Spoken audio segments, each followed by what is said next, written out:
In case you haven't noticed, I am doing this vlog as I'm traveling. In 1 week, I had to fly from Israel to Germany. From Germany now I'm flying to Israel. In a few days I'm flying from Israel to Miami. So during this whole hectic time, level E0Z. Türe öffnet. Doors opening. it's a new airport. Everything is slow. 21. Yes. Thank you. So, yeah, I'm gonna be having to do this whole vlog on the road, on the run. But if you're a big fan of Game of Thrones, Lord of the Rings, or any fantasy, then Wheel of Time is right down your alley, right down your road.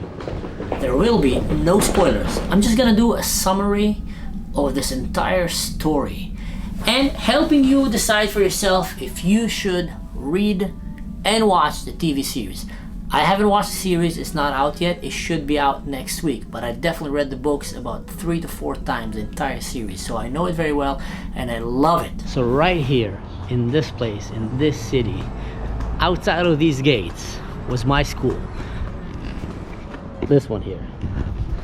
It's a Naval School Academy and I grew up in it from the ages of 14 to 18, and that's where I got introduced to Wheel of Time. My favorite book series of all time. Yeah, so it's getting too hot.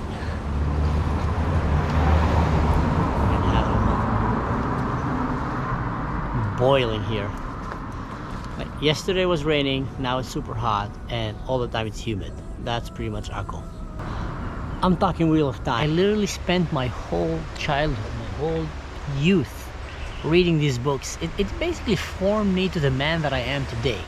Because soon they're about to have Amazon Prime releasing the Wheel of Time series on TV, and it's gonna be the first time that this is done on TV, and I am super excited in one hand and also super terrified on the other hand.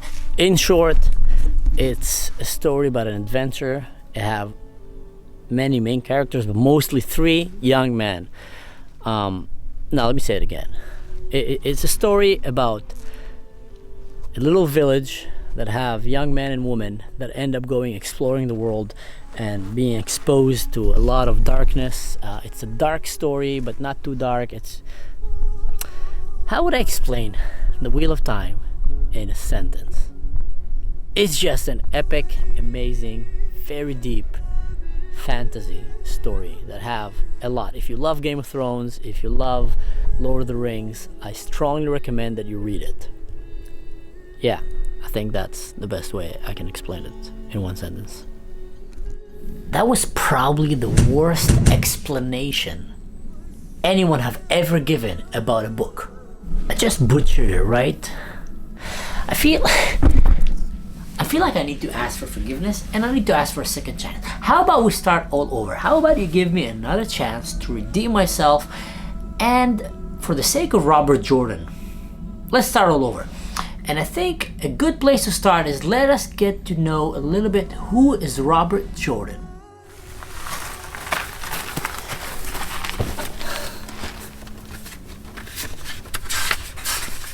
So maybe one thing interesting about Robert Jordan. Robert Jordan was born in 1948 in Charleston, South Carolina, and there he lives today with his wife Harriet in a house that was built in the 1797. He taught himself to read when he was about 4 years old by the help of his brother, that was 12 years old. And when he was 5, he read Mark Twain and Jules Verne. He finished the military academy of South Carolina and had a degree in physics. I'm translating him from Hebrew, in case you're wondering why it's coming so glitchy. He served twice in Vietnam in the army for the United States. He won the Cross of Flight and the Bronze and 2 other decorations for courage. He's a cool dude. He was a helicopter pilot in Vietnam. He served in that war. He got some awards, medals. He finished the war and he went and retired to live in his house and write books and smoke a pipe. He's a big fan of history, and he also wrote a criticism on theater and shows. He's a lover of hunting, fishing, and surfing, sailing, poker, chess, billiard, and collecting pipes. Anyone who read his books can definitely see that, because a lot of the people in his books are smoking pipes. Which you can actually see in the books, that a lot of the cool characters smoke pipes. Maybe that's why me and my friends started smoking pipe at the age of 16, going camping in the desert. He's been writing since 1977 and keeps doing so until they put the last nail on his coffin. Interesting enough, that's exactly what happened. Robert Jordan died before he finished the series that he started. Laying on his bed, him and his wife found another big fan of his writing that grew up reading his books and is a writer as well. His name is Brandon Sanderson, and he sat beside his bed when he was dying from cancer and took all the notes so he can finish that book series. So I'm gonna try to give you why should you read the books. I haven't watched the series, it didn't come out yet. I believe it's gonna be amazing. I'm super excited to watch it, so I recommend you watch it as well. But if not, then definitely for the books. Wheel of Time is a fantasy world taking place over a huge continent, and let's zoom in from the big into the small. There's a big continent, there's a whole place called the world of Robert Jordan, the Wheel of Time. In this world, you have kingdoms, you have nations, you have tribes, clans. In these kingdoms, you have houses, big houses and small houses. Kind of like in Game of Thrones, where they have a whole intrigue and backstabbing and politics, which is very detailed, very deep. I loved it. You have groups of adventurers, of bandits, of cults, different types of people, and gatherings of musicians, and etc. It's an adventure story telling the story of an amazing, fascinating world, focusing on 3 main characters. Rand, which always feel like the responsibility of the world is on his shoulder. Perrin, or Prin, as I call him in Hebrew, which is just a gentle giant, a really cool guy that seemed to always want and try to do the right thing. And Matt, which is a carefree troublemaker, extremely lucky. As a teenager and as an adult, I always related more to Matt, sometimes to Perrin, less to Rand, but some people, you know, they kind of mix it. But other than that, I have so many other characters, such a rich world. It actually, and one of the reasons that I really recommend you read these books, because I have so many cool things. It's super empowering for women. The strongest order in that book is a tower run by women called Tar Valon. The White Tower, and it just literally controls the world and try to shape the world and defend the world. It's full of stories about Lan Mandelgon and the Ayals and small ethnical groups. It's just such a rich book series with really, really cool characters, main characters and side characters. The world have magic, but it's not the kind of magic that you might be used to from regular or classic D&D books like Dragonlance and others. It's not a wizard or a necromancer or a cleric, and they study and they have, you know, spells that they can learn. It's a bit different. To help explain it, it's similar to the concept of the Force with Star Wars and the Jedis.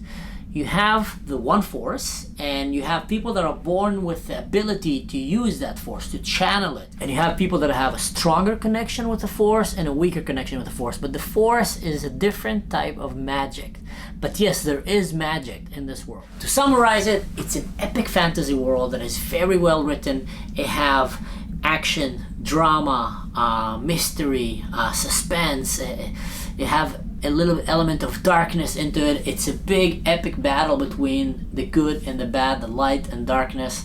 But just what really captured me, and I hope if you try it might capture you, is the whole connection that you get with the characters. The characters there, I find, are so deep, are so human, are so for the good and the bad. It shows the good in humans and the bad in humans, and I think that what makes a book good or a TV show good. When you have characters that you can connect to. It could be the dumbest idea, but if like Lost, but if you have the right characters that you connect to, it actually makes you enjoy it. So I hope you enjoyed this. Like I said, I'm not gonna give any spoilers, so anything else about the characters you're gonna have to learn yourself watching the TV series or reading the books. I strongly recommend reading the books, but if not, definitely watching the TV series. I'm gonna try it myself. So I hope you enjoyed my summary of my introduction into the world of Wheel of Time. And yeah, I'm excited. I'm really excited. I can't wait to watch it. I'm actually a little bit nervous about it as well, just because, like I told you, I grew up reading these books, so I feel such a strong connection to them, and I'm really hoping that the TV series is gonna do good with Robert Jordan and the fans. So until then, guys, I love you, miss you already. Das Vidania, ma'asalam, litro, chang chang chong. I should have learned how to say goodbye in languages from the Wheel of Time. There's actually a whole dictionary for language in Wheel of Time, for different tribes and different groups of people, how do they speak. I used to know it. Such a nerd. I'm proud of being a nerd. That's what I want to say.